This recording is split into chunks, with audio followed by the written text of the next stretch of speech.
Hi everyone, it's Kim at K. Becker's Books, and this is my April wrap-up.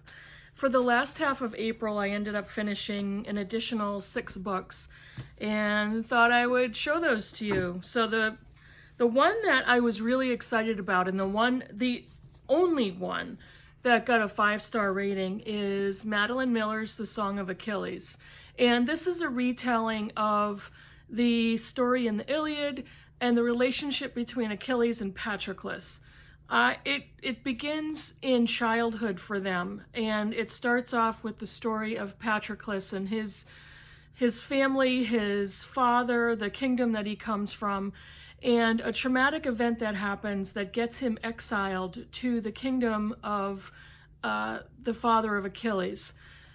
This was an excellent book, and I read Circe last year, and I think I really liked this one better, and this is Madeline Miller's first novel.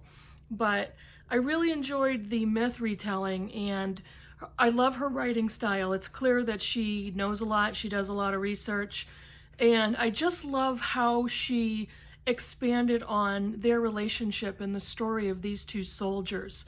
Talks a lot about Thetis, who is Achilles' mother. She is a sea nymph or a demigod.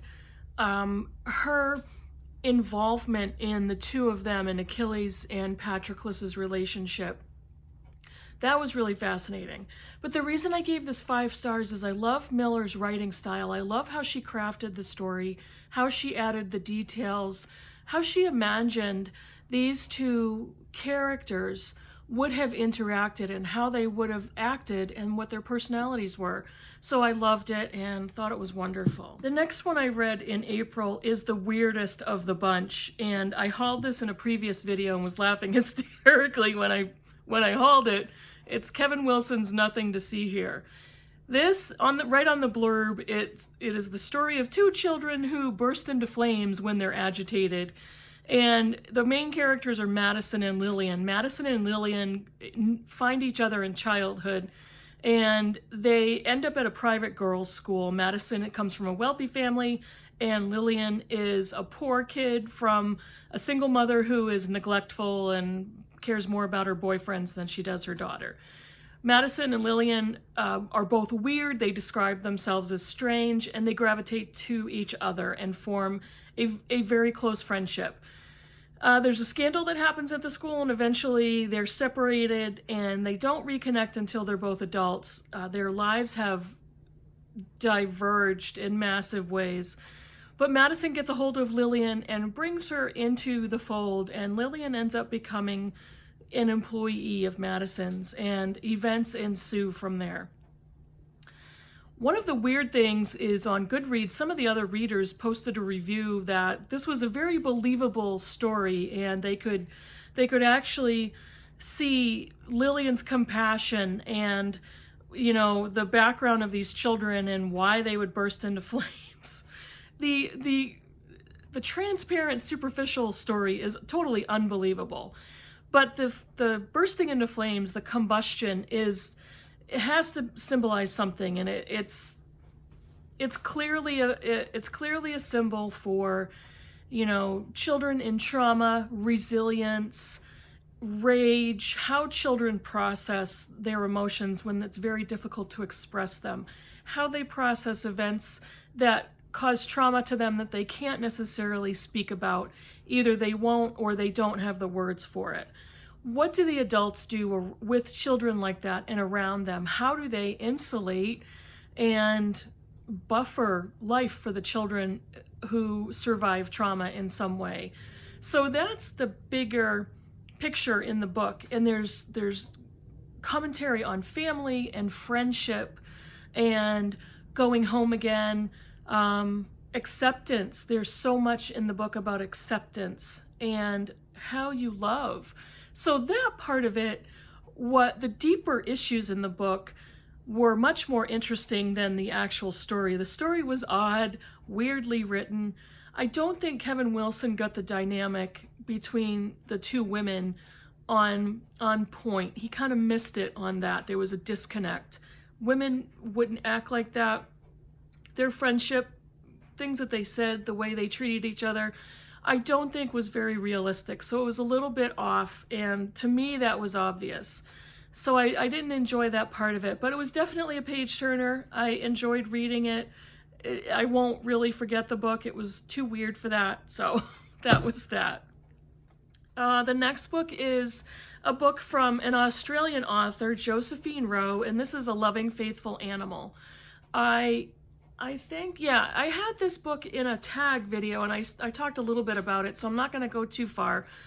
It's a very slim novel. It's her first novel, I believe, and she's a short story writer, and she lives in Tasmania in Australia, and this qualifies for Aussie April.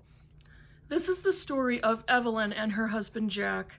They have 2 daughters, Lonnie and Ruby, and it describes a relationship, a marriage that is enduring the repercussions of Jack's service in Vietnam. He served in Vietnam for a year.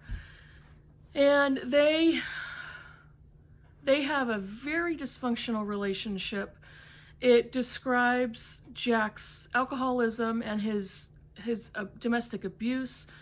There's quite a lot that is unsaid, and it becomes clear further in the novel why the title is important and what the title means. But it describes the dynamics of this family. And there's a brother named Les, who is Jack's brother. His nickname is Tetch. He actually cut off his own index fingers on both hands in order to avoid Vietnam. So there's quite a bit of family dysfunction and emotional dysfunction. And it discusses the nature of these relationships, how Evelyn lives with Jack and why she stays, how Lonnie's and Rue's interactions apply in this family and what the dynamics are. This was an extremely daring writing style for Josephine Rowe, and it worked because she writes from different perspectives. There's 5 different perspectives. We don't get a lot from Jack, but his presence is felt throughout the novel, and it's felt through descriptions and through backflashes. Flashbacks. Backflashes. I'm going to keep that goof in the video. Flashbacks. So his voice is heard through flashbacks, and you hear Evelyn, and you hear Lonnie and Rue, and you also hear Les, but Jack's presence is almost like an ominous feeling throughout the novel. And I love the writing. It was very raw, it was daring, and I really look forward to seeing her come out with another novel. Another book that applies for Aussie April is Tim Winton's Breath. I read The Shepherd's Hut last year, Tim Winton's novel, for the BookTube Prize, and that was a very strange writing style as well, and I still haven't forgotten that book, even though it wasn't like a 5-star reading on Goodreads. But this is his novel Breath, which is about surfing. I have never surfed. I have never had any interest in surfing. I know nothing about it. But this book captivated me because of the description. And his style in this book is quite different than The Shepherd's Hut, which is very raw and gritty, and some parts of it have been offensive to some readers. There were points where I was like, oh, this is a little much, this is a little gratuitous, but I still enjoyed the book when I finished it. This one describes 2 boys. One of them is called Pikelet, and the other one is called Looney, and those are based on their last names. But they form an unexpected friendship, and they work off each other, and they end up forming a relationship with Sanderson, who is a quite famous surfer and they are too young to know of his past fame. But they start surfing to fill the time in the summer, to have something to do. They're getting away from their families. They're trying to find their own identities. And Winton's description of the ocean and the landscape in Australia and the surfing, I was mesmerized, even though half the time I had no idea what he was talking about and what the terms meant. But the surfing is kind of a character unto itself. But the main story is about the relationships of the 2 boys and the adult surfer who brings them into his fold and teaches them the craft. There's so much about relationship in here and family, and I thought the writing was beautiful. The story kind of pulled me in, and I wanted to hear what was going to happen next, and I really liked that one. The next one, you know, a lot of us during these uncertain times and coronavirus and all of that, and isolation, there's a lot of stress, there's a lot of anxiety, and one of the ways I've been fighting that is picking up books that I think are going to be light and fun to read, and I tried to do that along the way, but the previous books weren't so much light, but they were definitely enjoyable. This one was charming. This is Evie Drake Starts Over by Linda Holmes. This was so charming, a contemporary romance, and I have to say, quite predictable. However, lots of fun to read. The writing was really good, and I'm embarrassed to say that when I pick up a romance novel, I'm not sure what to expect when it comes to the writing. But this writing was very, very good, and it was so funny, and there were times I laughed out loud. It was such a fun, personable romance. A lot of alternate and secondary characters that were really interesting to me, that added a lot to the story. It tells about Evie Drake, who is a recent widow. She was about to leave her husband and divorce him after an emotionally abusive relationship, and on the night she was going to leave, he is killed in a car wreck.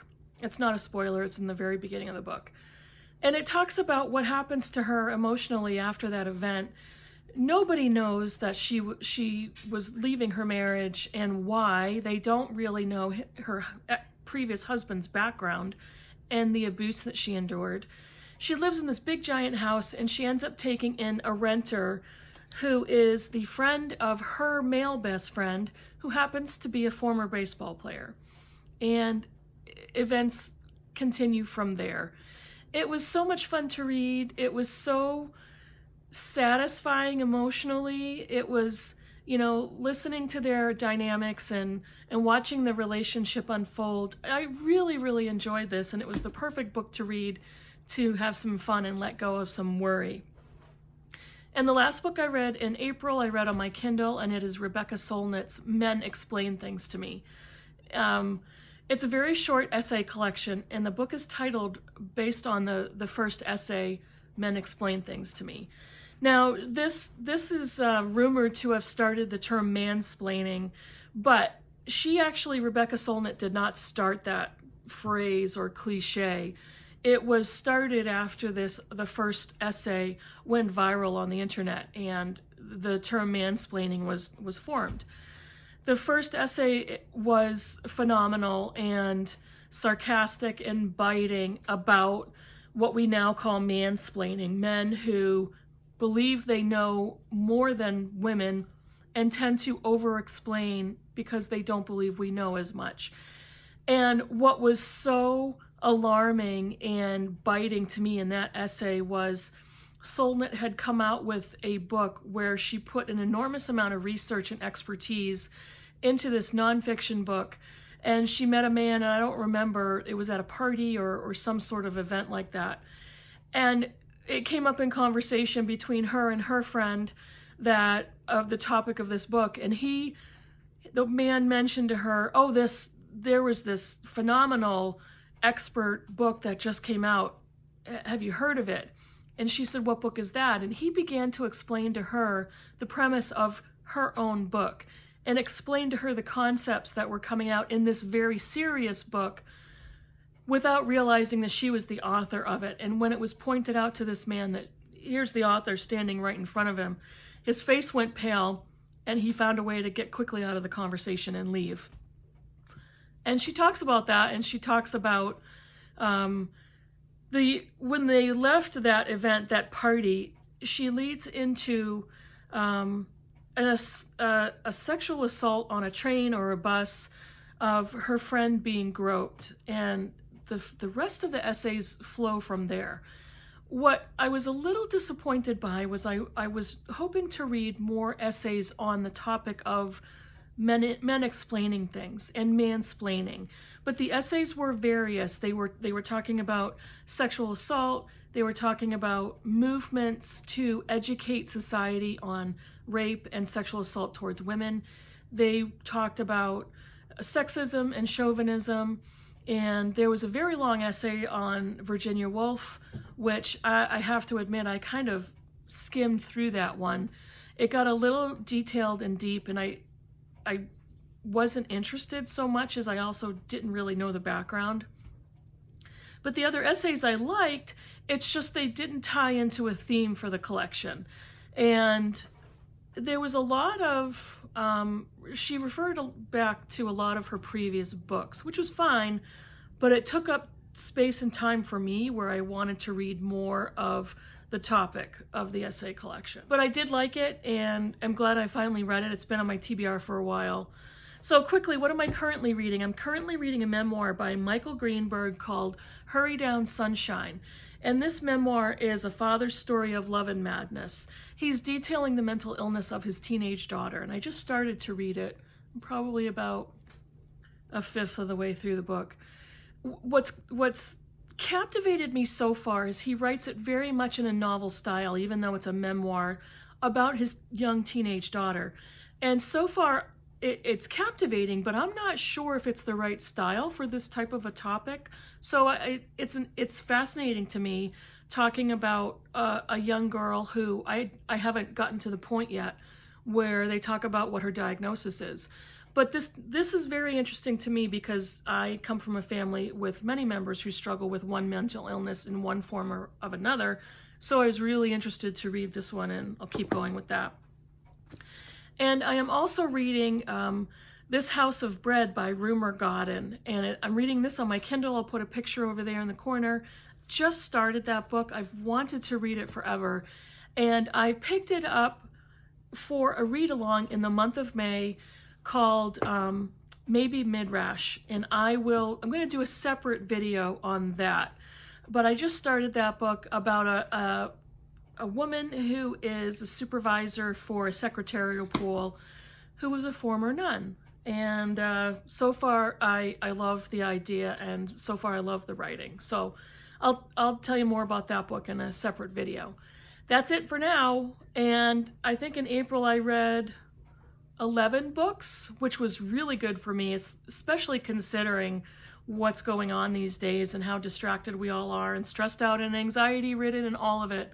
So I had a really good month in April. I hope to have another one in May, and we'll see how it goes.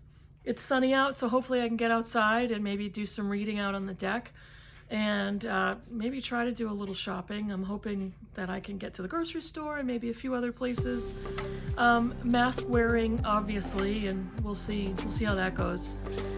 Thank you so much for watching, and write me a comment down below about any of these books, what you thought, what are you reading, what are you reading in May, and I'll see you in the next video. Take care, bye.